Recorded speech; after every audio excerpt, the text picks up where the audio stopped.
Good morning બચ્ચો. આપણે જે redox પ્રક્રિયાઓનું ચેપ્ટર ચાલે છે એની અંદર હવે ઓક્સિડેશન આંક ભણ્યા તમે. ઓક્સિડેશન આંક કઈ રીતે શોધવું એ શીખવી દીધું છે. તમે એક્સ્ટ્રા પ્રેક્ટિસ કરીને એક્સ્ટ્રા સોલ્યુશનો કરજો. હવે આપણે ભણીએ છીએ અગત્યનો ટોપિક રેડોક્સ પ્રક્રિયાઓનું સંતુલન કરવું, બેલેન્સિંગ કરવું. આમ તો સમીકરણના સંતુલન માટે કોઈ નિયમો નથી, પણ રેડોક્સ પ્રક્રિયાઓ માટે જ માત્ર નિયમો છે. રેડોક્સ પ્રક્રિયાઓના સમીકરણનું સંતુલન કરવાની બે રીતો છે. એક ઓક્સિડેશન આંક પદ્ધતિ છે અને બીજી અર્ધ પ્રક્રિયા પદ્ધતિ છે.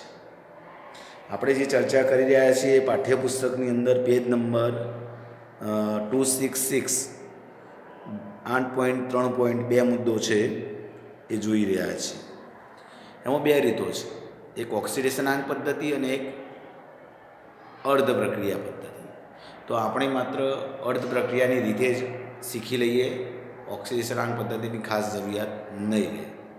એક રીત આવડે એટલે બીજી રીતની જરૂર પડતી નથી.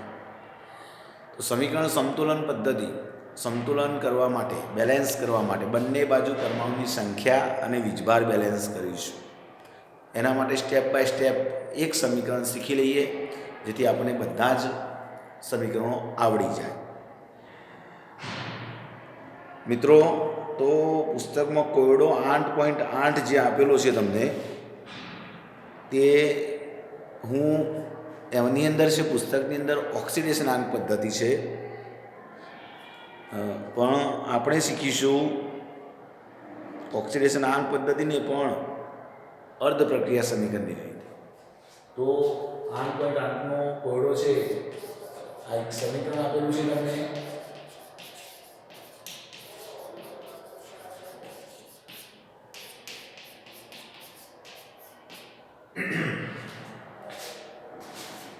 બાળકો જુઓ, ડાયક્રોમેટ આયન છે, Cr2O7 -2, સલ્ફાઇડ આયન છે SO3 -2, એમાંથી ઉત્પન્ન થાય છે ક્રોમિયમ +3 અને SO4 -2. તો આ ઇક્વેશન તમને જે આપ્યું છે બાળકો, એમાં બંને બાજુ પરમાણુની સંખ્યા બેલેન્સ કરવાની છે અને વીજભાર. તો આપણે ડાયરેક્ટ કરવા લાગીએ છીએ એમ તો ઘણી વખત, એ પણ ખોટું નથી, પણ રેડોક્સની રીતે કઈ રીતે સંતુલન કરી શકાય આ મેથડથી. આ મેથડનું નામ છે અર્ધ પ્રક્રિયા પદ્ધતિ. તો એ સ્ટેપ બાય સ્ટેપ સમજી લઈએ. તો પ્રથમ સ્ટેપમાં લખેલું છે દરેક તત્વનો ઓક્સિડેશન આંક લખવું, અને પછી ઓક્સિડેશન અને રિડક્શન અર્ધ પ્રક્રિયાઓ અલગ લખવી. તો આપણું પહેલું કામ રહેશે કે દરેક તત્વનો ઓક્સિડેશન આંક લખી દેવાનો છે. તો દરેક તત્વનો ઓક્સિડેશન આંક લખવા માટે આપણને હવે આવડી ગયું છે કે એક વાર અહીં ક્રોમિયમ સાથે ઓક્સિજન જોડાયેલું છે, એટલે ઓક્સિજનનો ચાર્જ મોટા ભાગે -2 લેવામાં આવે છે. અહીં ઓક્સિજનનો વીજભાર -2 છે, હું નીચે લખી રાખું છું. ઓક્સિજનનો વિદ્યુતઋણતાને આધારે વધારે વિદ્યુતઋણ છે ક્રોમિયમની સાપેક્ષમાં, -2 લઈ લેવામાં આવે છે. આ ક્રોમિયમનો ખબર નથી તો x ધારીને તમે ગણી શકો છો. એ રફકામ કરી દો, આનો x ધારો. હું એક ગણતરી ખાલી બતાવું છું સિમ્પલ બાજુમાં. દાખલા તરીકે આ સંયોજન છે Cr2O7 -2. આપણે ઓક્સિજનનો નક્કી કરી રાખ્યો, આપણને ખ્યાલ છે મોટા ભાગે -2 છે, તો -2. એના અપવાદો પણ ખબર છે આપણને, પેરોક્સાઇડ આવે તો -1. આનો ખબર નથી તો x ધારી દઈએ. તો કેટલા x લખાશે? 2x. શીખવાડ્યું છે એ રીતે ગણીએ છીએ. 7 ઓક્સિજન છે, એક ઓક્સિજનનો વીજભાર -2 છે, બરાબરની બીજી બાજુ -2 મૂકી શકો છો, માટે x બરાબર +6 આવશે. તો +6 એ ક્રોમિયમનો ઓક્સિડેશન આંક, એક ક્રોમિયમનો. આ જે x શોધ્યો એ એક ક્રોમિયમનો ઓક્સિડેશન આંક છે, નહીં કે બે. ભલે સમીકરણની અંદર બે જ લખેલા છે, Cr2 છે, પણ એ શોધીએ છીએ ત્યારે આપણે એક જ પરમાણુનો શોધીએ છીએ. તો એક ક્રોમિયમનો ઓક્સિડેશન આંક +6 છે. ચલો એ જ રીતે અહીંયા પણ કામ કરી શકીએ. આ બંનેમાંથી એકનું આપણે જાણીએ છીએ કોનો જાણીએ છીએ ઓક્સિજનનો. તો ઓક્સિજનનો ચાર્જ આપણને ખબર છે સલ્ફર સાથે હોય ત્યારે -2 હોય. સલ્ફાઇડ આયન છે. તો સલ્ફરનો કેટલો? તો ફરીવાર પાછો એ જ રીતે કામ કરવાનું છે. આ સાઈડમાં તમારે આ જ રીતે કામ કરવાનું થાય. આનો સલ્ફરનો x ધારી લઈએ 3, એક ઓક્સિજનનો -2 બરાબર આ બાજુ -2 માટે x બરાબર +4 થશે. તો સિમ્પલ સલ્ફરનો +4 આવે છે. ઓકે, ચલો યો એક પરમાણુનો આયન છે, ક્રોમિયમનો જ આયન છે, બીજું કોઈ છે જ નહીં. તો એક પરમાણુનો આયન હોય ત્યારે ઉપરનો વીજભાર એ ક્રોમિયમનો જ બની જાય, મતલબ કે આનો ઓક્સિડેશન આમ +3 જ લેવાય. ખબર ના પડે તો ક્રોમિયમનો x ધારો, x બરાબર +3 માટે x બરાબર +3 મતલબ ડાયરેક્ટ જવાબ જ આવી જાય છે. એટલે આમાં ઓક્સિજનનો -2 લઈએ છીએ.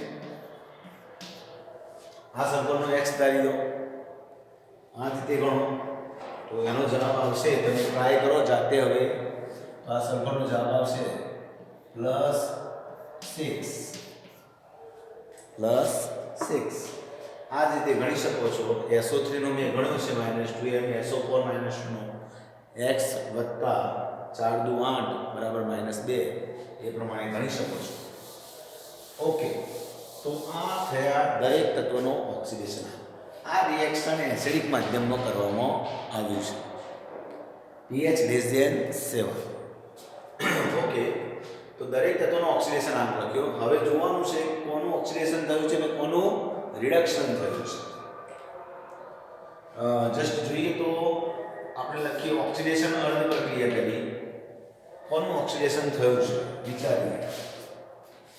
ચલો, ક્રોમિયમનો વીજભાર કેટલો છે? +6. રિએક્શનના અંતે કેટલો થયો? ક્રોમિયમ +3 મતલબ ઘટાડો થયો. +6 માંથી +3 થયો મતલબ ઓક્સિડેશન આંકમાં ઘટાડો થયો. ઓક્સિડેશન આંકમાં ઘટાડો થવાની ક્રિયાને રિડક્શન કહેવાય. તો આ તો રિડક્શન છે. ઓક્સિડેશન કોનું થયું? સલ્ફરનું વિચારો. +4 છે. કેટલો થયો? +6 મતલબ આ ઘટનામાં સલ્ફરનું શું થયું છે? ઓક્સિડેશન. ઓક્સિડેશન આંકમાં વધારો થયો. +4 માંથી +6 થયો મતલબ આ સલ્ફરનું ઓક્સિડેશન થયું છે. ઓક્સિજનનું શું થયું છે? ઓક્સિજનનો વીજભાર -2 છે. ઓક્સિજનનો વીજભાર -2 છે. તો આ બાજુ પણ કેવો છે? -2 છે. મતલબ ઓક્સિજનના વીજભારમાં કોઈ ચેન્જ આવ્યો નથી. જેના વીજભારમાં કોઈ ચેન્જ ના આવે તેને કહેવાય પ્રેક્ષક આયન. પ્રેક્ષક આયન જેને રિએક્શનમાં રેડોક્સ રિએક્શનમાં ભાગ લીધો નથી, એનું કોઈ કન્વર્ઝન નથી થયું, નથી ઇલેક્ટ્રોન મેળવ્યા, નથી ઇલેક્ટ્રોન ગુમાવ્યા. આ બાજુ -2 હતું તો આ બાજુ પણ પ્રક્રિયાના અંતે -2 જ વીજભાર છે. ઓકે, તો ચલો આપણે સમજ્યા કે સલ્ફરનું શું થયું છે? +4 માંથી +6 મતલબ ઓક્સિડેશન. તો આપણે લખીશું ઓક્સિડેશન અર્ધ પ્રક્રિયા.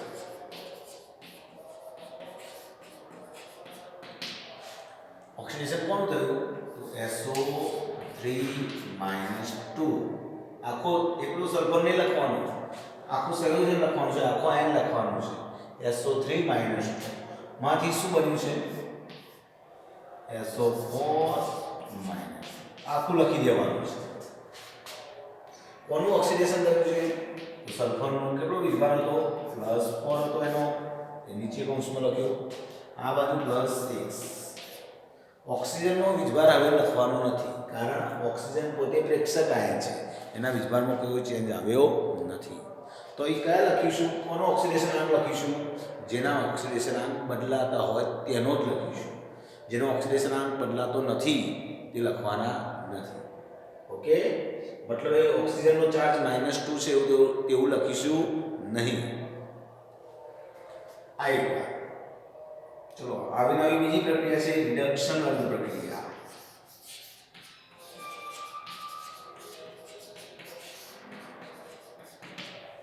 રિડક્શન અર્ધ પ્રક્રિયા. કોનું રિડક્શન થયું છોકરો? તો જુઓ જરા, ક્રોમિયમનો વીજભાર છે +6, +6 માંથી કેટલો થયો +3, મતલબ ઘટાડો, રિડક્શન. તો આ ભાગ લખવાનો છે ક્રોમિયમનું સામે, ક્રોમિયમ Cr2O7. આને ડાયક્રોમેટાઇન કહેવાય, ડાયક્રોમેટાઇન. આમાં કોનો વીજભાર બદલાય છે? ક્રોમિયમનું. ક્રોમિયમનો વીજભાર લખી દો +6, ઓક્સિડેશન આંક છે. સામે કયો ભાગ લખવાનો? તો જુઓ મેં એકલું ક્રોમિયમ નથી લખ્યું, સાથે O7 પણ લખી દેવાનું છે. આખું સંયોજન લખવાનું છે, જે ઘટક છે આખું લખવાનું છે. સામે લખી ક્રોમિયમ થી ક્રોમિયમ +3 Cr+. ઓકે, આનો ઓક્સિડેશન આંક તો 4 માંથી 6 થયો વધારો માટે ઓક્સિડેશન, 6 માંથી 3 થયો ઘટાડો માટે રિડક્શન. આ પ્રથમ સ્ટેપ પૂરું થયું. હવે બીજા સ્ટેપમાં જઈએ. બીજા સ્ટેપમાં શું છે? તો ઓક્સિડેશન કે રિડક્શન જેમનું થઈ રહ્યું છે તેમના પરમાણુની સંખ્યા સમાન કરવી. ઓક્સિડેશન રિડક્શન અનુભવતા પરમાણુની સંખ્યા સમાન કરી યોગ્ય ઓક્સિડેશન આંક લખો.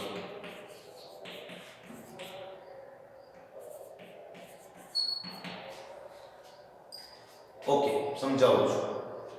આ લખાણ જે લખ્યું એને સમજાવું છું. ઓક્સિડેશન રિડક્શન અનુભવતા પરમાણુ. ચલો, ઓક્સિડેશન કોણ અનુભવે છે? સલ્ફર. એની સંખ્યા જોવાની. પ્રેક્ષક આયનોની સંખ્યા સમાન કરવાની નથી. જો પ્રેક્ષક આયન તરીકે ઓક્સિજન અને હાઇડ્રોજન સિવાયના તત્વો હોય, જો પ્રેક્ષક આયન તરીકે ઓક્સિજન અને હાઇડ્રોજન સિવાયના તત્વો અંદર હોય તો એમની સંખ્યા સમાન કરવાની છે. પણ જો ઓક્સિજન અને હાઇડ્રોજન પ્રેક્ષક આયન હોય તો આ સ્ટેપમાં, બીજા સ્ટેપમાં તેમના પરમાણુની સંખ્યા સમાન કરવાની નથી. ફરીવાર ધ્યાનથી સાંભળો. જો પ્રેક્ષક આયન તરીકે ઓક્સિજન અને હાઇડ્રોજન હોય તો આ સ્ટેપની અંદર તેમની સંખ્યા સમાન કરવાની જરૂર નથી. પણ એ સિવાયના તત્વો હોય, ઓક્સિજન હાઇડ્રોજન સિવાયના તત્વો જો પ્રેક્ષક આયન તરીકે હોય તો તેમની સંખ્યા સમાન કરવી પડશે. ઓકે, ચલો. સલ્ફરનું ઓક્સિડેશન થાય છે તો ઓક્સિડેશન રિડક્શન અનુભવતા પરમાણુ સંખ્યા તો સમાન કરવાની જ છે. મતલબ સલ્ફર 1 છે, આ બાજુ સલ્ફર 1 જ છે, કોઈ ચેન્જ કરવાની જરૂર નથી. મતલબ લખું, હવે હું ઓક્સિડેશન અર્ધ પ્રક્રિયા આખો શબ્દ નથી લખતો, માત્ર ઓક્સી લખું છું. તો SO3 - 2 gives SO4 - રાઈટ. હવે જરા સમજાવો. સલ્ફર 1 છે, સલ્ફર 1 જ છે, સંખ્યા સમાન છે. ઓક્સિજનની સંખ્યા 3 છે, ઓક્સિજનની સંખ્યા 4 છે, તો એમની સમાન નથી કરવાની. કેમ નહીં કરવાની? જો પ્રેક્ષક આયન તરીકે ઓક્સિજન અને હાઇડ્રોજન હોય તો આ સ્ટેપમાં, બીજા સ્ટેપમાં તેમની સંખ્યા સમાન નથી કરવાની. ઓકે, તો એમને એમ જોવાનું. ચલો, ઓક્સિડેશન આંક લઈએ. કેટલા સલ્ફરનો આ વીજભાર છે? 4. એક જ સલ્ફરનો છે. આ +4 ઓક્સિડેશન આંક કેટલા સલ્ફરનો? 1 નો જ છે. તો અહીંયા પણ 1 જ છે. આ કેટલાનો છે? 1 નો જ છે. અહીંયા 1 જ છે. આપણે પ્રથમ લાઈનમાં જ્યારે ઓક્સિડેશન આંક શોધીએ છીએ ત્યારે એટલું સમજી લેવાનું, એક જ પરમાણુનો ઓક્સિડેશન આંક શોધી રહ્યા છીએ. ઓકે, દેખાય છે તમને?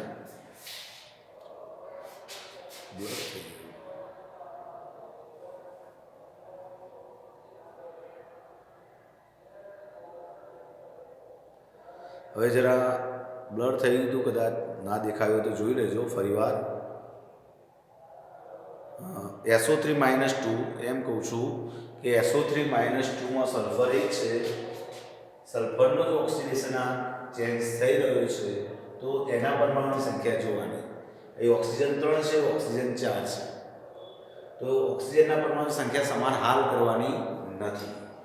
ઓકે, ચલો હજુ બીજું રિએક્શન કરીએ. આપણે રિડક્શન પ્રક્રિયા લખું છું. આ જુઓ, બીજા સ્ટેપમાં રિડક્શન અર્ધ પ્રક્રિયાના બદલે માત્ર રિડક્શન લખ્યું.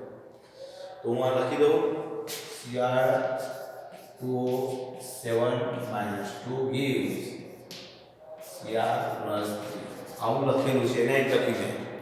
હવે જરા અમુક કોની પરમાણુની સંખ્યા સમાન કરવાની જેમનું ઓક્સિડેશન કે રિડક્શન થતું હોય એમનું. ચલો ક્રોમિયમ +6 માંથી +3 થાય છે મતલબ આ પરમાણુ સંખ્યા સમાન કરવાની છે. સીધા શબ્દોમાં આવું કહી શકાય કે ઓક્સિજન અને હાઇડ્રોજન પ્રેક્ષક આયન તરીકે હોય ત્યારે માત્ર એમની સંખ્યા સમાન નથી કરવાની, બાકી બધાની કરી દેવાની છે. તો એ ઓક્સિજન પ્રેક્ષક આયન છે -2 છે, આ બાજુ ઓક્સિજન છે જ નહીં તો પ્રેક્ષક આયન જ માની લેવાનું છે. આ બધું આપણે નક્કી કર્યું છે કે ઓક્સિજન પ્રેક્ષક આયન છે. ચલો તો હવે કયા પરમાણુની સંખ્યા સમાન કરવાની? ક્રોમિયમ આ બાજુ કેટલા છે? 2 છે, આ બાજુ કેટલા લખ્યા? 1. તો મારે શું કરવાનું થાય? આ બાજુ 2 વડે ગુણવા પડે. ક્રોમિયમ સમાન થઈ ગયા. ઓકે, જોજો હવે ધ્યાનથી. હવે આ ઓક્સિડેશન આંક મેં લખ્યું છે +6. એ કેટલા ક્રોમિયમનો હોય? પ્રથમ લાઈનમાં શોધેલા ઓક્સિડેશન આંક કેટલા પરમાણુના લખીએ છીએ? એક જ. એક ક્રોમિયમનો ઓક્સિડેશન આંક +6 છે. તો ખરેખર અંદર સમીકરણો છે કેટલા? શોધ્યો આપણે એક જ પરમાણુ, એક ક્રોમિયમનો. રિયલમાં અંદર કેટલા છે? 2 ક્રોમિયમ છે. 1 નો 6 તો 2 નો 12 થશે. આ સ્ટેપમાં કાળજી રાખજો. એક ક્રોમિયમનો ઓક્સિડેશન આંક +6, 2 ક્રોમિયમનો 12 થશે. ઓકે, એ જ રીતે એક ક્રોમિયમનો ઓક્સિડેશન આંક +3 તો 2 ક્રોમિયમનો કેટલો થાય? +6. ઓકે, લખતા રહેજો, સમજતા રહેજો. સ્ટેપ નંબર 3, ઓક્સિડેશન આંકના તફાવતને આધારે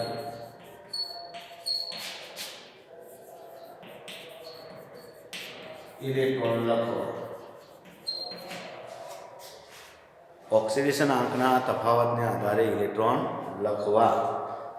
ને લખવા શબ્દ લખો છે તો ઇલેક્ટ્રોન લખો.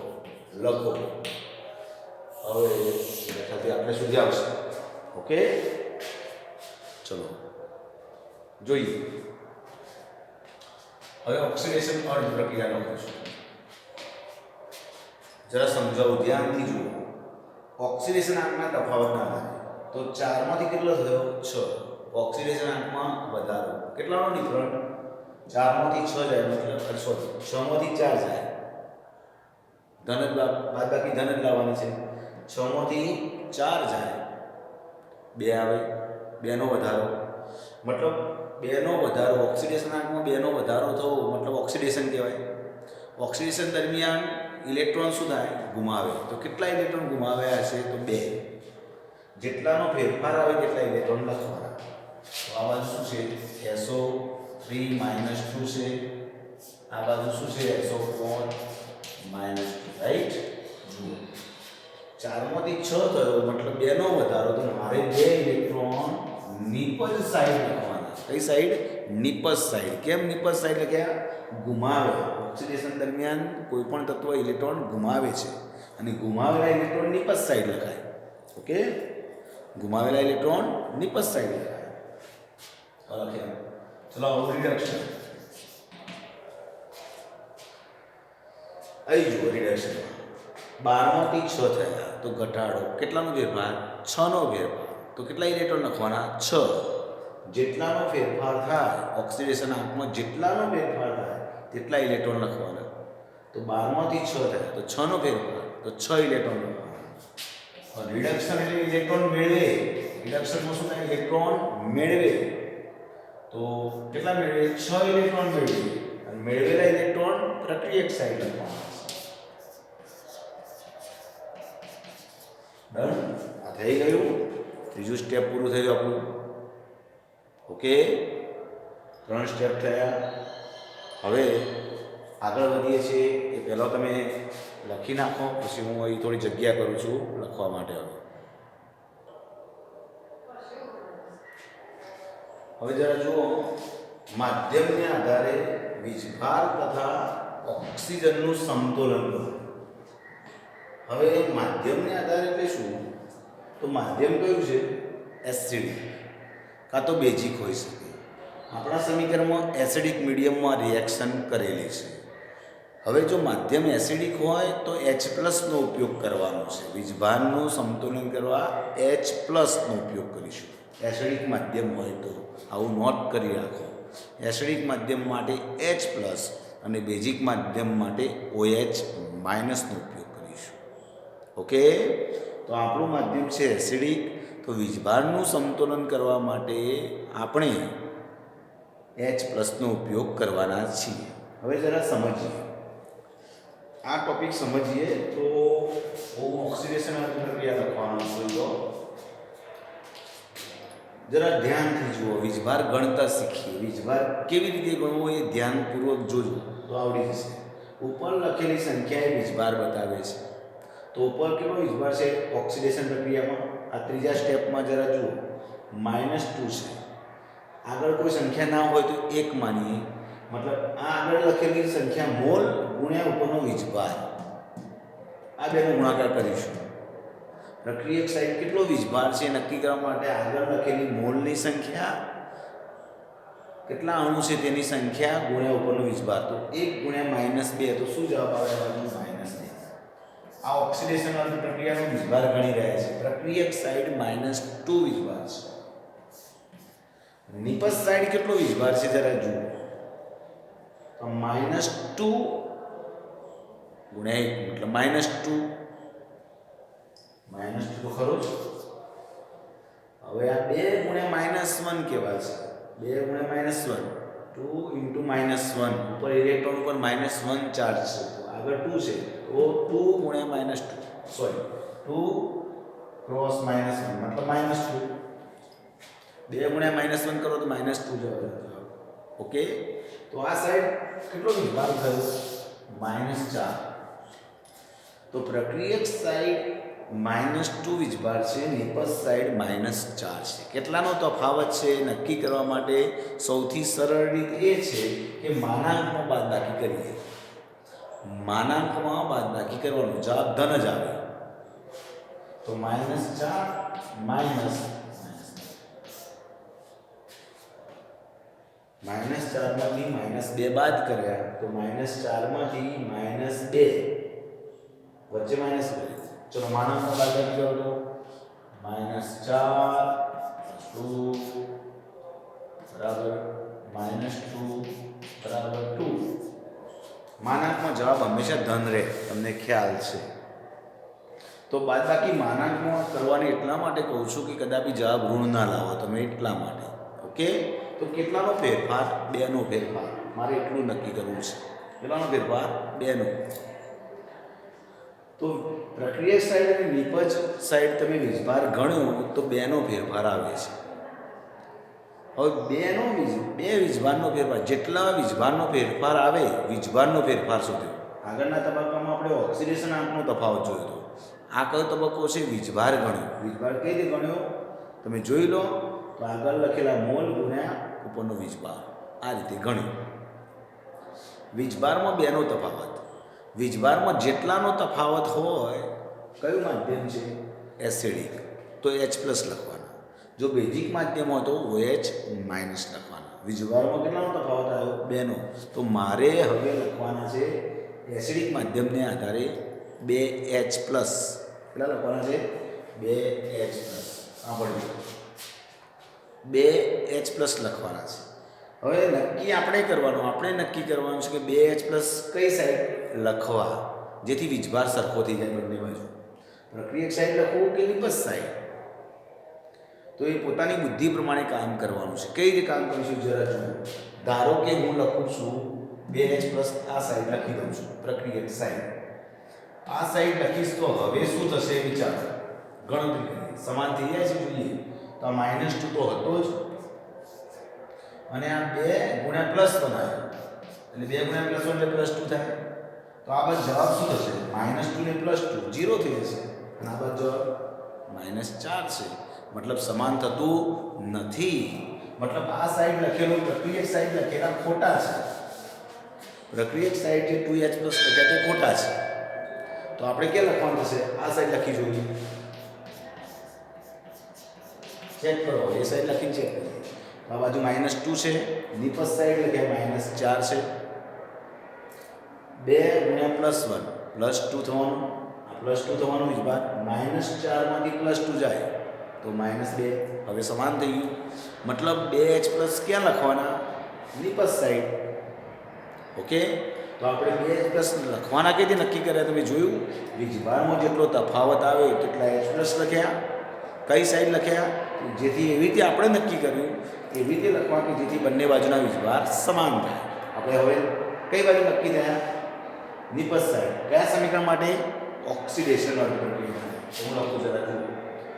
SO3 -2. થોડી જગ્યા રહેવા દઈશું જો, કારણ કે વીજભાર અને ઓક્સિજનનું સંતુલન કરવાનું છે. SO4 -2 2 ઇલેક્ટ્રોન વત્તા 2H+. આટલું લખવાનું. આટલું તો લખી જ દેવાનું. તો વીજભાર સરખા થઈ ગયા. હવે આ સમીકરણમાં ઓક્સિજનનું સંતુલન કરવાનું છે. તો ઓક્સિજન ગણી. આ બાજુ કેટલા છે? 4. આ બાજુ 3. એક ઓક્સિજન ઓછો. હવે વાક્ય સાંભળો. ઓક્સિજનનું સંતુલન કરવા માટે H2O નો ઉપયોગ કરવાનો, પાણીના અણુનો. જે બાજુ જેટલા ઓક્સિજન ખૂટતા હોય તેટલા પાણીના અણુ લખી દેવાના. જે બાજુ જેટલા ઓક્સિજન ખૂટતા હોય તેટલા પાણીના અણુ લખી દેવાના. મતલબ આવું થશે, આ બાજુ એક ઓક્સિજન ખૂટે છે તો આ બાજુ એક H2O લખી દો. આમ કરતો આખું સમીકરણ કમ્પ્લીટ સંતુલિત થઈ ગયું. વીજભારની દ્રષ્ટિએ અને દરેક પરમાણુ પર બેલેન્સ થઈ ગયું. ચેક કરી શકો છો. બંને બાજુ વીજભાર ગણી જુઓ અને બંને બાજુ પરમાણુની સંખ્યા ગણી જુઓ. ઓકે,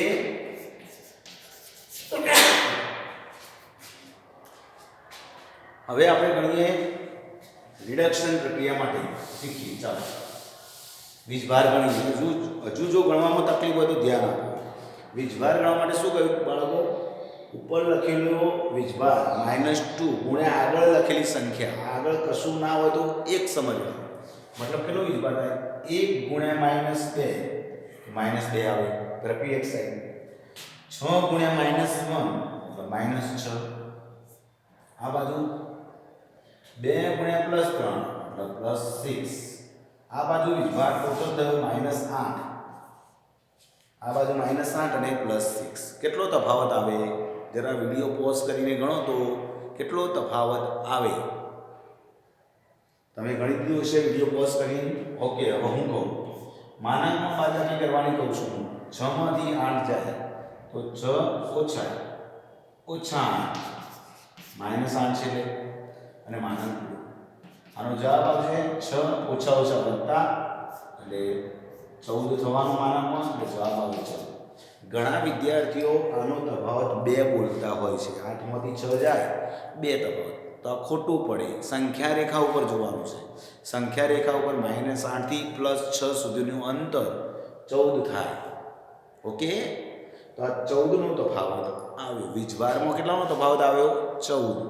તો હવે જેટલાનો તફાવત આવે વીજભારમાં તેટલા માધ્યમના આધારે, એસિડિક માધ્યમ હોય તો શું લખવાના? H+, બેઝિક માધ્યમ હોય તો OH-.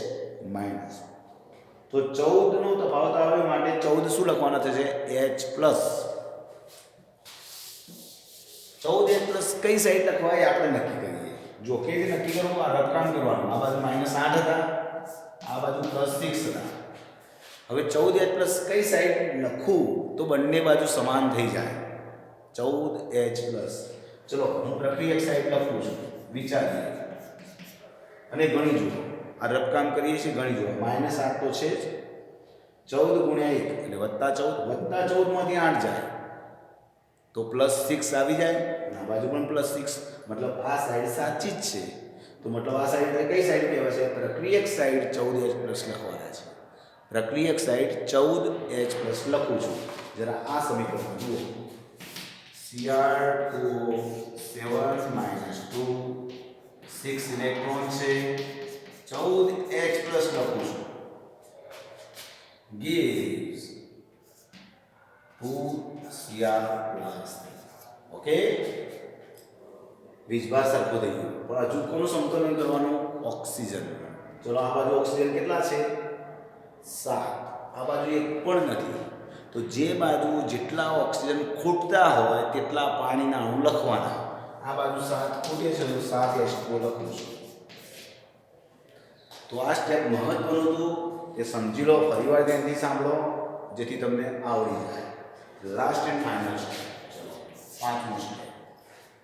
હવે આ સ્ટેપની જરૂર નથી.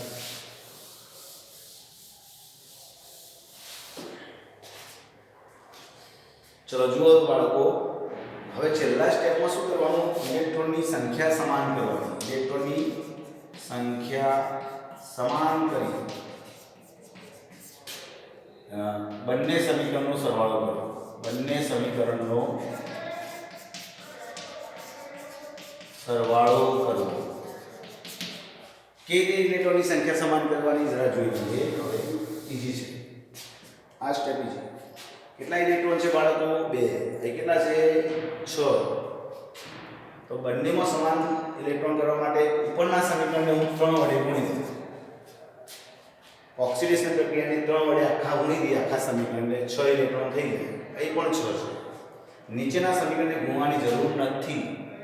ઓકે, તો ઓક્સિડેશન પ્રક્રિયા લખી દઈએ. SO3 -2 કેટલા વડે ગુણ્યા? 3 વડે. 3H2O gives 3SO4, 6 electron, 6H plus. Okay, આ પ્રક્રિયા એમને એમ જ લખી રાખીએ. રિડક્શન પ્રક્રિયામાં કોઈ ચેન્જ કરવાની જરૂર નથી. Cr2O 7 - 2 6 electron 14H plus gives 2Cr plus 3 7H2. બંનેનો સમીકરણનો શું કરો? સરવાળો મતલબ રેડોક્સ. શું કહેવાય છે? રેડોક્સ. અને રેડોક્સ એટલે કુલ પ્રક્રિયા છે. આ શું છે? કુલ પ્રક્રિયા. કુલ પ્રક્રિયા. તો સરવાળામાં તમે જુઓ, આમાં પ્રક્રિયક સાઈડ 6 ઇલેક્ટ્રોન છે, આ બાજુ વિપક્ષ સાઈડ 6 ઇલેક્ટ્રોન. તો બંને વિરુદ્ધ સાઈડ હોય એટલે બાદબાકી થાય. હેસના ઉષ્મા સંકલનના નિયમ પ્રમાણે સમીકરણના સરવાળા બાદબાકી કરી શકાય છે. 6 ઇલેક્ટ્રોન બાદ થઈ ગયા. ચલો બાકી લખી દઈએ તો 3SO3 -2 પ્રક્રિયક સાઈડ, હજુ પ્રક્રિયક સાઈડ Cr2O 7 -2 લખી દીધું. પાણીના અણુ 3 છે, આ બાજુ પાણીના અણુ 7 છે. તો આ બાજુ 4 અણુ વચ્ચે હું અલગ લખું છું. આ બાજુ કેટલા અણુ લખાશે? 4. 7માંથી 3 ગયા. આ 3 અણુમાં પ્રક્રિયક સાઈડ છે, આ નિપજ સાઈડ. તો 7માંથી 3 ગયા એટલે 4 પેલી બાજુ બચે. ઓકે, ચલો હજુ જુઓ 14H પ્લસ છે, આ બાજુ 6H પ્લસ. તો આ બાજુ 14માંથી 6 જાય તો 8H પ્લસ આ સાઈડ છે પ્રક્રિયક સાઈડ. પ્રક્રિયક સાઈડનો હિસાબ બધો પૂરો. હવે આપણે કઈ બાજુનો કરવાનો છે? આપણે 3SO4 -2 plus 2Cr plus 3. Okay, બેલ પણ પડી ગયો, સમીકરણ પણ પૂરું થઈ ગયું. તો બાળકો આજનું લેક્ચર આટલે સુધી તો રાખ્યું જ છે આપણે, પણ હજુ બીજું એડ કરી દઈએ સમીકરણ. તમે એક કામ કરજો, આટલું જુઓ, નેક્સ્ટ પ્રશ્ન પછી આટલું લખી નાખો, બીજા પ્રશ્નની ચર્ચા હજુ કરીશું. ઓકે મિત્રો, આપણે હાલ જે સમીકરણ સંતુલિત કર્યું છે છેલ્લે, એ રેડોક્સ પ્રક્રિયાનું કુલ સમીકરણ આપણે જે આ લખ્યું છે. હવે આ સમીકરણ સાચું છે કે ખોટું એ એક વખત તાળો મેળવતા આવડવું જોઈએ. કેવી રીતે મેળવાય જરા જુઓ. પહેલાં પરમાણુની સંખ્યા બંને બાજુ બેલેન્સ જોઈએ. તો ક્રોમિયમના પરમાણુ આ બાજુ 2 છે તો આ બાજુ 2 છે. ઓક્સિજન 7 3 કરી 9 9 ને 7 16. તો આ બાજુ ચેક કરી લેવા પડે. 3 ચોક 12 ને 4 16. 4 ઓક્સિજન છે, 3 ચોક 12 અને 4 16. પછી સલ્ફર કેટલા છે? 3. તો આ બાજુ પણ સલ્ફર 3 છે. હાઇડ્રોજન 8 છે તો હાઇડ્રોજન 4 દુ 8, મતલબ પરમાણુ સમાન છે. હવે વીજભાર ચેક કરવો પડે. આ બાજુ વીજભાર કેટલો? તો વીજભાર ચેક કરવા માટે શું સલાહ આપી છે મેં? ઉપરની સંખ્યા ગુણ્યા આગળ લખેલા મોલ અથવા અણુ. તો -2 ગુણ્યા કશું ના હોય તો 1, મતલબ આનો વીજભાર -2 લેવાય. આનો વીજભાર કેટલો લેવાય? -2 ગુણ્યા 3, મતલબ -6. 3 દુ 6. 8 ગુણ્યા +1, મતલબ +1. આ સાઈડ કેટલો વીજભાર? તો બંને બાજુ સમાન થવું જોઈએ. 2 ગુણ્યા 3 +6. 3 ગુણ્યા -2 તો -6. તો આ સાઈડ 0 વીજભાર છે તો આ સાઈડ પણ 0 વીજભાર થઈ જાય છે. જુઓ, તો બંને સાઈડ સમાન વીજભાર છે. એવું નહીં કે બંને બાજુ 0 જ થવું જોઈએ, પણ બંને બાજુ સમાન વીજભાર થવો જોઈએ.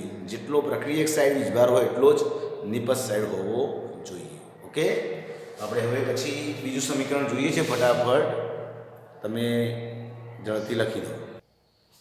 ચાલો મિત્રો, હવે તમારા સામે એક બીજું ઇક્વેશન લખ્યું છે જે સ્વાધ્યાયમાંથી પ્રશ્ન નંબર 19 નો સી છે. 19મો પ્રશ્ન છે એનો સી છે. Okay, Cl2O7 H2O2 gives reaction આપેલું છે. મીડિયમ બેઝિક મીડિયમ છે. તો આપણે રૂલ્સ હવે અગાઉ શીખવાડ્યા એમ જ આપણે ભણીશું. આ રૂલ્સ પ્રમાણે શું થશે? સૌપ્રથમ દરેક તત્વના ઓક્સિડેશન આંક લખીએ છીએ. દરેક તત્વના ઓક્સિડેશન આંક લખો તો દરેક તત્વના ઓક્સિડેશન આંક જાતે લખવાનો પ્રયત્ન કરો તમે. ચલો હું લખું છું. અહીં ઓક્સિજનનો વીજભાર -2 સામાન્ય ક્લોરીન સાથે જોડાયો છે. ક્લોરીન કરતાં ઓક્સિજનની વિદ્યુત ઉર્જા વધારે છે. અહીં ક્લોરીનનો કેટલો? એના માટે x ધારી લો. ચલો x ધારીને ગણવાનું હોય છે તો રફકામ કરીશું. રફકામમાં તમને ખ્યાલ છે ક્લોરીન 2 છે. 2 ગુણ્યા ક્લોરીનનો x, 7 ગુણ્યા ઓક્સિજનનો -2. ઉપર કશું જ નથી તો બરાબર છે. સો x બરાબર +7 આવશે. તો એ ક્લોરીનનો વીજભાર આ જે વીજભાર શોધ્યો ઓક્સિડેશન આંક ક્લોરીનનો, એ એક ક્લોરીન પરમાણુ હોય છે. કારણ કે આપણે x ની કિંમત શોધીએ છીએ અને x એટલે મતલબ એક જ ક્લોરીન. ઓકે, યાદ રાખજો. આગળ વધીએ. આ છે હાઇડ્રોજન પેરોક્સાઇડ. અને પેરોક્સાઇડમાં અહીં મહત્વની સૂચના, જ્યારે સંયોજન આવે ત્યારે જનરલી આપણે ઓક્સિજનનો -2 લઈએ છીએ. પણ એટલું સાચવજો કે જ્યારે પણ આપણને શંકા જાય કે ઓક્સિજનનો -2 હશે કે નહીં, ત્યારે એનો સાઈડનું જે તત્વ છે એનો વીજભાર જાણતા હોઈએ તો ઓક્સિજનનો x ધારી લેવાનો અને ગણી લેવાનો. અહીં હાઇડ્રોજન પેરોક્સાઇડ છે. પેરોક્સાઇડમાં ઓક્સિજનનો વીજભાર -1 હોય છે. હાઇડ્રોજનનો કેટલો હોય છે? એનો ઓક્સિજન જોડે +1. આપણે જાણીએ છીએ કે હાઇડ્રોજનનો +1. આની ખબર ના પડે તો x ધારીને તમે ગણી શકો છો. x ધારીને ગણશો તો આ હાઇડ્રોજનની સંખ્યા 2 છે. એનો ઓક્સિડેશન આંક +1 છે. +2 આનો x ધારી લો બરાબર 0. માટે 2x બરાબર -2, x બરાબર -1. તો એ તમે જોઈ રહ્યા છો કે હાઇડ્રોજન પેરોક્સાઇડમાં ઓક્સિજનનો વીજભાર -1 આવે છે. આ ખાસ ધ્યાન રાખવાની બાબત છે. ચલો ઓકે, આગળ વધીએ. અહીં ઓક્સિજનનો પરિવાર ક્લોરીન સાથે હોય ત્યારે -2. ઓક્સિજનનો -2 સિવાય કયા કયા અપવાદો છે એ અગાઉ શીખવાડ્યું છે. એ ધ્યાનથી વાંચી લેજો. અહીં ક્લોરીનનો x ધારીને ગણશો તો +3 આવશે. તમે ગણી શકો છો. જો ગણીએ તો ક્લોરીનનો x એક જ ક્લોરીન છે. 2 ગુણ્યા -2 ઓક્સિજનનો -2 બરાબર ઉપર શું છે? -1. ઉપર હોય તો બરાબરની બીજી બાજુ લખવાનું. માટે x બરાબર +3 થાય. ઓકે, ચાલો. અહીં ઓક્સિજન પરમાણુ તત્વ સ્વરૂપે છે. બીજું કોઈ તત્વ જ નથી. એક જ પ્રકારના પરમાણુ હોય તો શૂન્ય આવશે. ખબર ના પડે આવી તો x ધારી જુઓ તો 2x બરાબર શું લખાય 0 માટે x બરાબર 0. હાઇડ્રોજનનું તો +1 છે. દરેક તત્વના ઓક્સિડેશનાંક લખી શું કરવાનું હોય છે? ઓક્સિડેશન અર્ધ પ્રક્રિયા અને રિડક્શન અર્ધ પ્રક્રિયા લખી. પ્રથમ તબક્કો હું લખતો નથી હવે કે દરેક તત્વના ઓક્સિડેશનાંક લખો અને ઓક્સિડેશન અને રિડક્શન પ્રક્રિયાઓ લખો.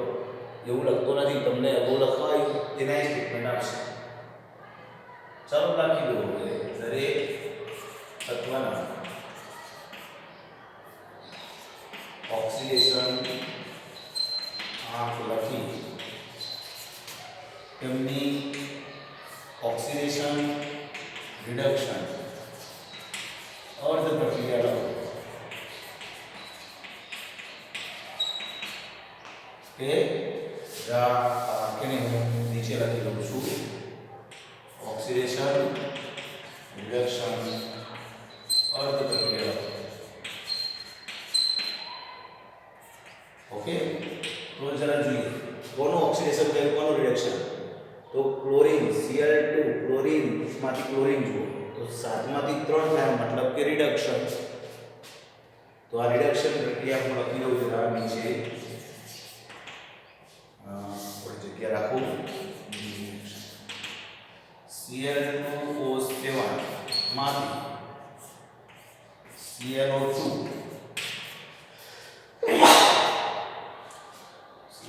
-1 તો અહીંયા ક્લોરીનનો ઓક્સિડેશન આંક +7 છે, અહીંયા +3 છે. તો રિડક્શન છે. ઓક્સિડેશન કોનું થયું જરા જોઈએ તો ઓક્સિજનનો વિભાર -2 આમાં છે. આ તો જોવાનું નથી, હવે આ જોવાનું. હાઇડ્રોજન +1 છે, હાઇડ્રોજન +1 છે. હાઇડ્રોજન પ્રેક્ષક આયન કહેવાશે. જ્યાં ઓક્સિડેશન આંક ચેન્જ ના થાય તેને શું કહેવાય? પ્રેક્ષક આયન. ઓક્સિજનનો વિભાર આમાં -1 છે. એમાંથી કેટલો થયો? 0. -1 માંથી 0 થયો મતલબ વધ્યો. વધે તો શું કહેવાય ને? ઓક્સિડેશન.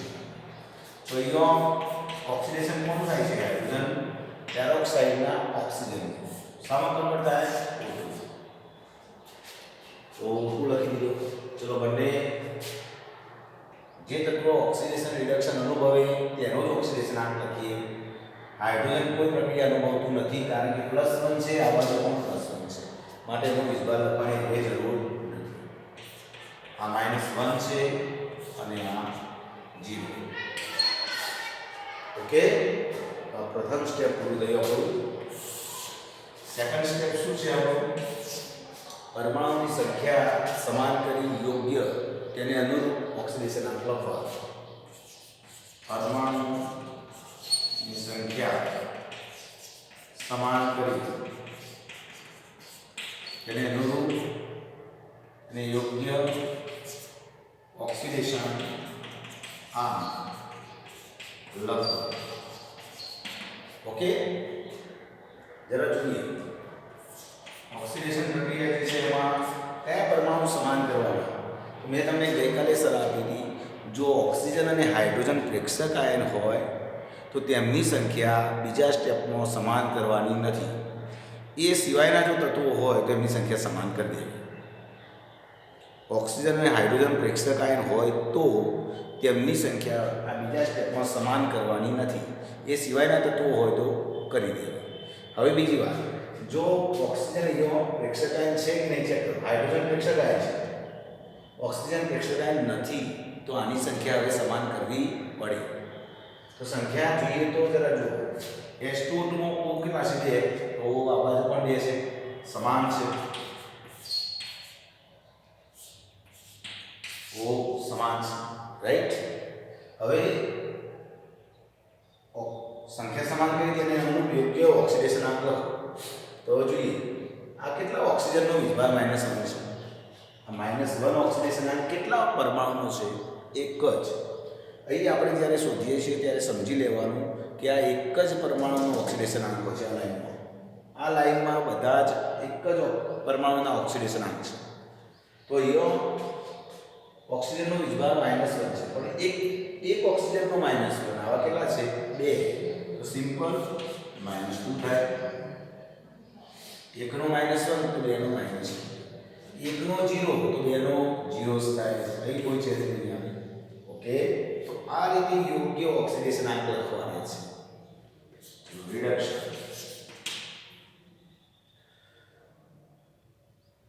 વિડિયો પોઝ કરીને જાતે લખી જુઓ, એક વખત ખબર પડે તમને આવડે છે કે નહીં. પરમાણુની સંખ્યા સમાન કરી, મતલબ ક્લોરીન 2 છે તો આ બાજુ 2 કરવા પડશે મારે. Cl2O 7 2 ClO2 right. ક્લોરીન 2 છે તો ક્લોરીન 2 કરે. અહીં ઓક્સિજન પ્રેક્ષક છે કારણ કે ઓક્સિજનનો વિભાગ -2, આમાં પણ -2 છે જુઓ. તો અહીં ઓક્સિજન પ્રેક્ષક તરીકે વર્તે છે. તો ઓક્સિજનની સંખ્યા સમાન અહીંયા કરવાની નથી. જેમાં ઓક્સિજન પ્રેક્ષક તરીકે હોય તેની સંખ્યા બીજા સ્ટેપમાં સમાન કરવાની નથી. ચલો હવે જુઓ, આ કેટલા ક્લોરીનનો વીજભાર છે? આ કેટલા ક્લોરીનનો વીજભાર છે? છોકરો જાતે ગણવાનો પ્રયત્ન કરો તો જરા જોઈએ, તમને આવડે છે? લખો તો કેટલા ક્લોરીનનો છે બાળકોનો વીજભાર? 1 ક્લોરીન. તો આવા કેટલા છે? 2. 1નો 7 તો 2નો 14 થશે ઓક્સિડેશન આંક. 1નો 3 છે તો 2નો 6 થશે. ઓકે, આવું લખ્યું હોય એનું સાચું છે ચેક કરો. ચલો સ્ટેપ નંબર 3 આવ્યું. ત્રીજા સ્ટેપમાં શું કર્યું હતું યાદ કરો. ઓક્સિડેશન આંકના તફાવતને આધારે ઇલેક્ટ્રોન લખવાના. ઓક્સિડેશન આંકના તફાવતના આધારે ઇલેક્ટ્રોન લખવા. ઓકે, ઓક્સિડેશન આંકમાં કેટલાનો તફાવત જરા જોઈ લો. આ -2 છે 0 તો બેનો તફાવત દેખાય છે. સંખ્યા રેખા ઉપર તફાવત જોવાનો. સાથે એ પણ કહ્યું ખબર ના પડે તો માનાંકમાં બાદબાકી કરવાની. દાખલા તરીકે હું બાદબાકી કરું 0 માંથી -2 જાય અથવા 2 માંથી -2 માંથી 0 કરો, કોઈ ફરક નહીં પડે માનાંકમાં. તો જવાબ -2 બરાબર 2. ટૂંકમાં જવાબ ધન લાવવા માંગીએ છીએ. ઓકે, ઓક્સિડેશન આંકમાં તફાવત કેટલાનો? 2 નો. તો એ આ ઓક્સિડેશન પ્રક્રિયા છે. H2O2 gives O2. કેટલાનો તફાવત આવે? 2. તો જેટલાનો તફાવત આવે એટલા ઇલેક્ટ્રોન લખવાના, મતલબ 2 ઇલેક્ટ્રોન લખવાના. 2 ઇલેક્ટ્રોન ક્યાં લખવાના? આ કઈ રિએક્શન છે? ઓક્સિડેશન. અને ઓક્સિડેશનમાં ઇલેક્ટ્રોન નિપજ સાઈડ લખાય. કઈ સાઈડ લખાય? નિપજ, મતલબ કે જમણી બાજુ. રિડક્શન Cl2O 7 છે. કેટલાનો તફાવત? 14 માંથી 6 જાય 8 નો તફાવત. તો 8 ઇલેક્ટ્રોન રિડક્શનમાં કઈ સાઈડ લખાય? રિડક્શન જે રિએક્શન હોય એમાં ઇલેક્ટ્રોન પ્રક્રિયક સાઈડ લખાય. કારણ કે રિડક્શન એટલે ઇલેક્ટ્રોન મેળવવા, ઓક્સિડેશન એટલે ઇલેક્ટ્રોન ગુમાવવા.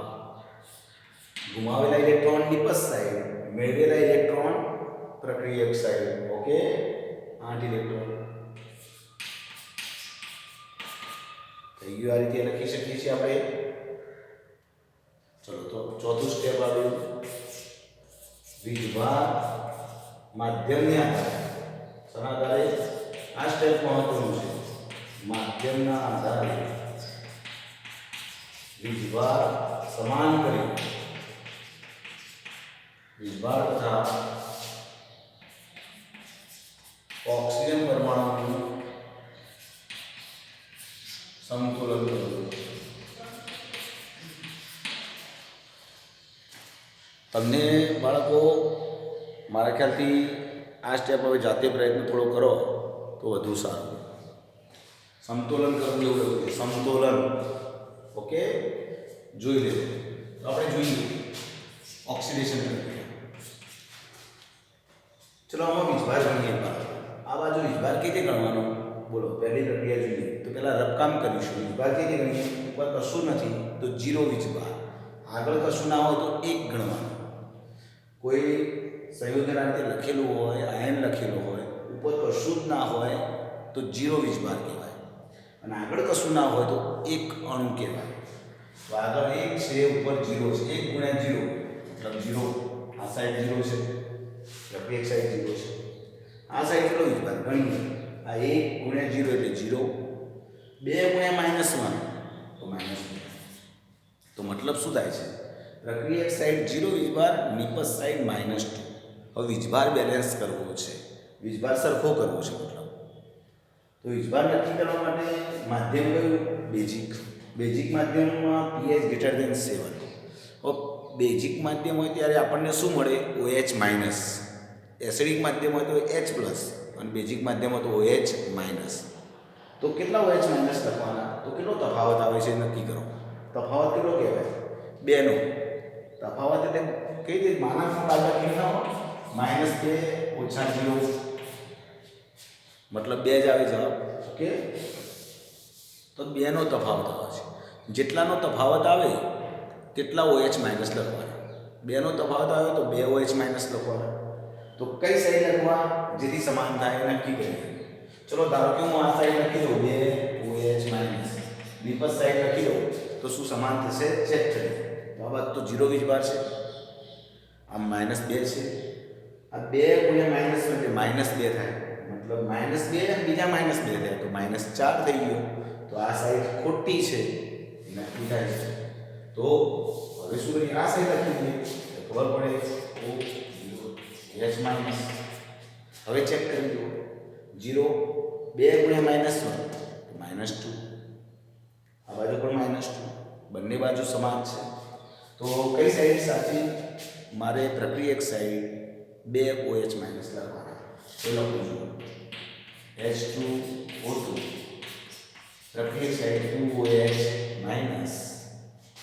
gives O2 2 electron, right? આટલું છે. આ સ્ટેપમાં વીજભાર સમાન થઈ ગયો માધ્યમના આધારે. ઓક્સિજન પરમાણુ બેલેન્સ કરવાના. ઓક્સિજન 2 અને 2 4 છે, આ બાજુ 2 જ છે, તો પેલી બાજુ 2 ઓક્સિજન ખૂટ્યા, ઓછા છે. યાદ કરો આગળની પ્રક્રિયામાં શું કર્યું? જે બાજુ જેટલા ઓક્સિજન ઓછા હોય તે બાજુ તેટલા પાણીના અણુ લખવા. મતલબ આ બાજુ પાણીના અણુ 2 લખવાના થશે 2H2O. પાણીના 2 અણુ લખીએ 2H2O. તમને દેખાતું નથી, કંઈ વાંધો નહીં, હળવા લખી દઉં. O2 2 ઇલેક્ટ્રોન છે, 2H2. આ બાજુ 2 ઓક્સિજન ખૂટે છે તો 2H2O લખ્યા.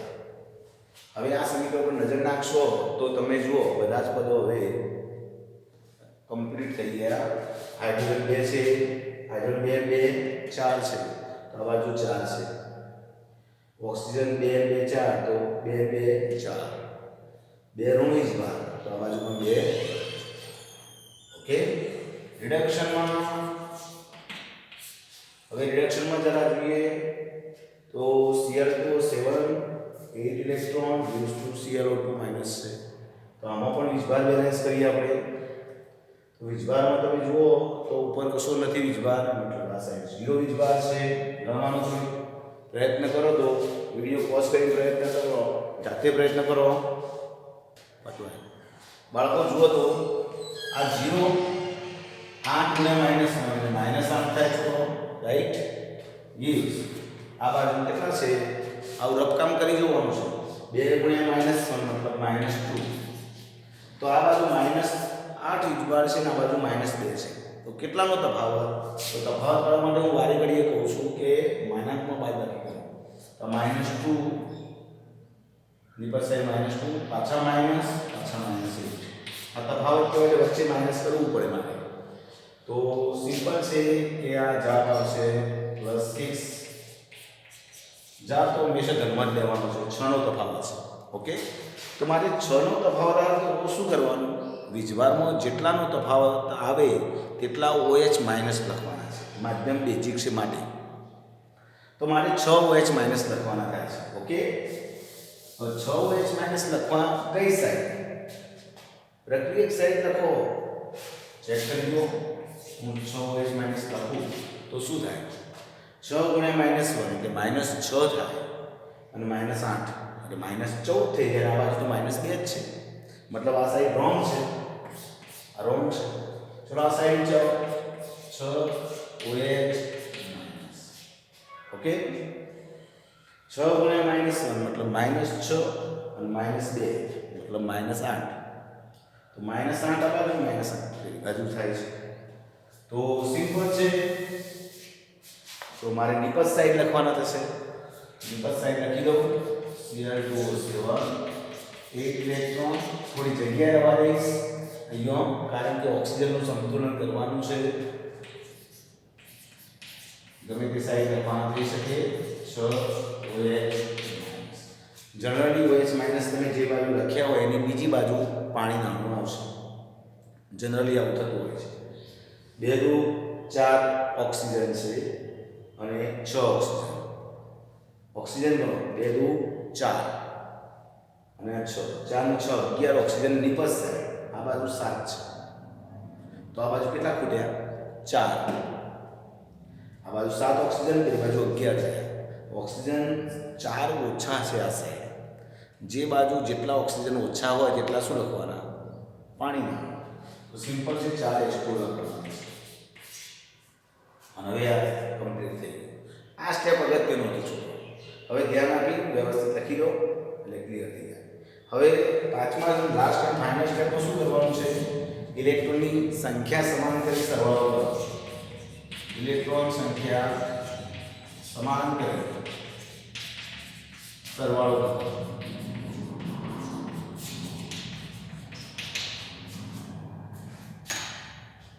ઓકે,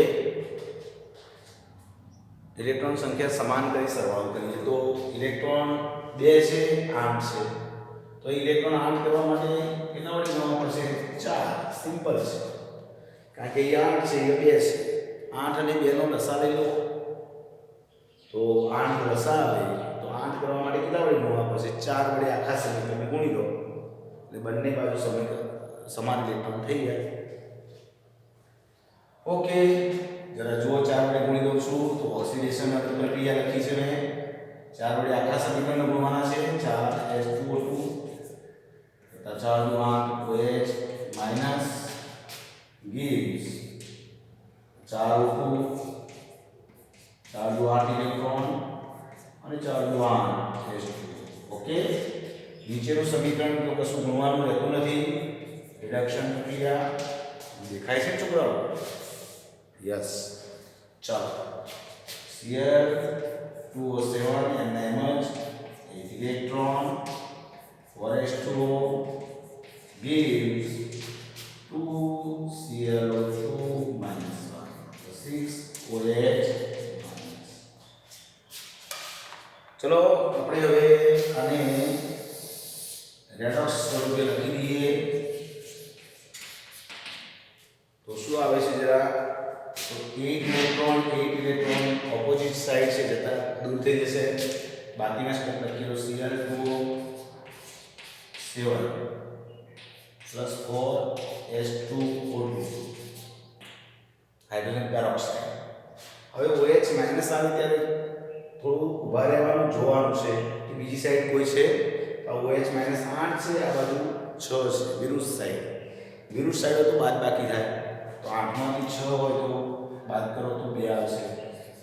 2H માઇનસ gives જરા જો આ 4 પાણીનાણું છે, પેલી બાજુ 8 છે, આ બાજુ 4 છે, પેલી બાજુ 8 છે. તો આ બાજુ 4 પાણીનાણું બનશે. 4H2O લખું છું, બાદ કરી દેવા. પાણીનો હિસાબ પૂરો થઈ ગયો. તમને બાળકો દેખાતું નથી? મારા ખ્યાલથી દેખાય છે. ના દેખાયું ને? હા, તો 1 મિનિટ, આગળના સ્ટેપમાં દેખાયું નથી તો હું જરા આને આમ કરી દઉં છું. હવે મારા ખ્યાલથી તમને દેખાશે કમ્પ્લીટ. ઓકે, જોઈ લો. આગળનું દેખાયું ના હોય તો જોઈ લેજો ફરીવાર. 4H2. ઓકે, થઈ ગયું. ચલો હવે જો પાણીનું હિસાબ કરો. 4 અને 8. આગળના સમીકરણો ના દેખાય તો જરા નોટ કરી લેજો. 6OH માઇનસ લખ્યા છે. ઉપરના સમીકરણને 4 વડે ગુણવા પડ્યા કારણ કે ઇલેક્ટ્રોનની સંખ્યા આમાં 8 હતી, આમાં 2 હતી. તો ઇલેક્ટ્રોન સરખા કરીએ છીએ છેલ્લા સ્ટેપમાં. તો એ 2 ઇલેક્ટ્રોન છે, 8 ઇલેક્ટ્રોન. તો આખા સમીકરણને 4 વડે મેં ગુણ્યા છે. ચલો જો 2Cl2 minus 1 4O2. ઓકે, તો આપણું ઇક્વેશન થયું. છેલ્લો પાણીનો 4s2 લખેલું દેખાય છે ને? ઓકે. તો તમે જે છેલ્લું સમીકરણ આપણે મેળવ્યું બાળકો, જે છેલ્લું સમીકરણ મેળવ્યું, જેને કુલ પ્રક્રિયા કહેવાય અથવા તો રેડોક્સ ઇક્વેશન કહેવાય, એ સમીકરણમાં પરમાણુની સંખ્યા બંને બાજુ નોંધ કરો. એક સાઈડ ગણો ક્લોરીન કેટલા છે? 2 છે, તો બીજી સાઈડ જોઈ લો ક્લોરીન 2. ઓક્સિજન ગણો તો Cl2O 7માં 7 છે, પછી 4s2O2માં O2 કેટલા છે? 2 દુ 4 દુ 8 થાય, 8 ને 7 15, 15 ને 2 પેલા OH માઇનસના 17 ઓક્સિજન છે આ સાઈડ, પ્રક્રિયક સાઈડ. 7 4 દુ 8 15, 15 ને 2 17, તો આ બાજુ 17 થવા જોઈએ. તો 2 દુ 4, 4 દુ 8, 8 ને 4 8 ને 4 12, 12 ને 4 15. ઓક્સિજનનો હિસાબ ના મળ્યો?